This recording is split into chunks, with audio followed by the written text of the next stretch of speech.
Mr. Cahn, why don't we know how to use water properly, and how can we use water more properly? Well, that's a great question. I think that one of the questions is awareness. I think Water Day could be more than one day a year. And I think it's really, when you look at it, it's a global problem, not a local problem. So we heard what's happening now in India and China and California. So it's not just a problem that affects developing countries, but developed countries as well. So I think it's awareness and also taking action of what we can do.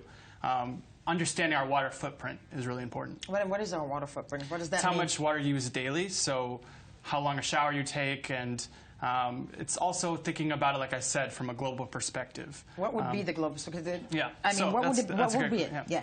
So I represent SWAN, the Smart Water Networks Forum, and we are a UK-based organization which promotes the use of data technologies in water networks worldwide. So we bring together water utilities, technology companies, startups, academics, all interested in proactively influencing the use of water technologies.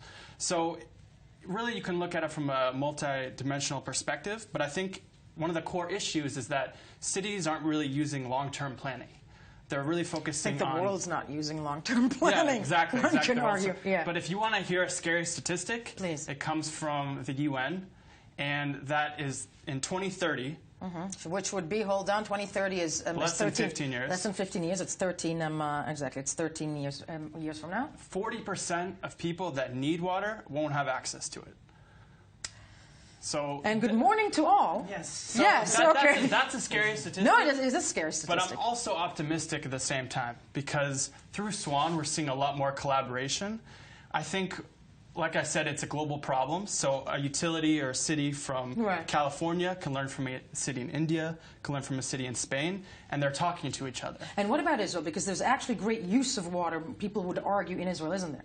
Yeah. I mean, they've learned. Yeah, I think it gets back to necessity is the mother of innovation. Right. So from its beginning, Israel has done a lot of innovative things, such as drip irrigation, desalination, water reuse. Because the people who first came here realized, oh my God, we're in the desert. What are we going to do? We need to make things grow. Yeah, exactly. So I think Israel's a leader in the world, and they're even exporting their technology, helping other countries advance. Such as Jordan?